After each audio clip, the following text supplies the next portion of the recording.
kuba mu muryango w'umwami ndetse n'inshuti yari amarira n'agahinda ubwo bamusezeragaho bwa nyuma.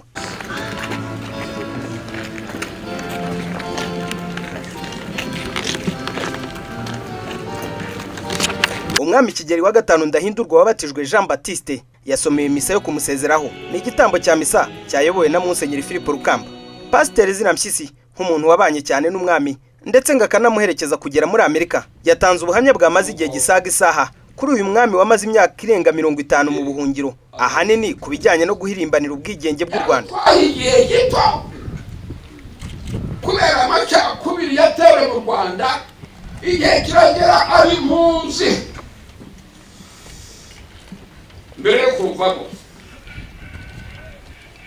yarutambagiye ariko yarutegetse. Ntatwakiri ku ntebe y'u Rwanda, agiye atakiri ku ntebe y'u Rwanda, nta mabanki amafaranga afite muri banki, ariko ajyanye inzira ritazibajya bitekana.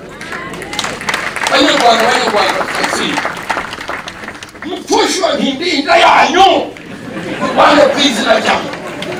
Umuryango w'umwami washimiye leta y'u Rwanda yarihagarariwe na minisitiri ufite umuco mu nshingano Uwacu Julienne. Mu ijambo rireshya n'umunota n'udusegonda duke yihanganishije uyu muryango. Guverinoma y'u Rwanda yababajwe n'inkuru y'itanga ry'umwami Kigeli wa gatanu Ndahindurwa ryabaye kwa 16 Ukwakira 2016. Muri ibi bihe by'akababaro, guverinoma yihanganishije kandi ifatanije n'abavandimwe babuze umuvandimwe, abana babuze umubyeyi, inshuti zabuze inshuti zakundaga. Mu izina rya guverinoma y'u Rwanda no mu izina ryanjye bwite bifurije gukomeza kwihangana no gukomera. Guverinoma y'u Rwanda izakomeza kuba hafi umuryango w'umwami wa gatanu Ndahindurwa wasigaye. Umwami Kigeli wa gatanu Ndahindurwa yatangiye muri Amerika, byemezwa ko azatabarizwa imwima ya Nyanza. Aha turi ni imwima ya Mushirarungu mu karere ka Nyanza mu ntara y'Amajyepfo, niho umwami Mutara wa gatatu Rudahigwa atabarijwe, ndetse n'umwami Kigeli wa gatanu Ndahindurwa akaba ariho agiye gutabarizwa nkuko mubibona. Igice cyabo mu muryango w'umwami babimahanga bashyizeho undi mwami umusimbura. Gusa wo muri uyu muryango bari mu Rwanda babyamaganiye kuri. Ese Kigeli yaba ari we mwami wa nyuma w'u Rwanda? Yasoni Busigiri uvuga ko afite imyaka 117 kandi iby'ibwama biziho, ndetse na Gasimba François Saveri umwanditsi w'ibitabo akaba n'umusizi wanditse cyane ku mateka na politike by'u Rwanda barasubiza.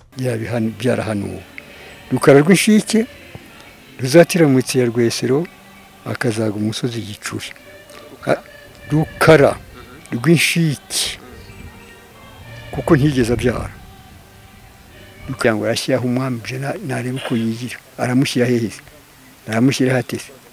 Igihugu cyafashwe na bene cyo byararangiye. Ubwami ibyo ngibyo ni ikibazo cya politike, ntabwo nzi niba burangiye cyangwa butarangiye.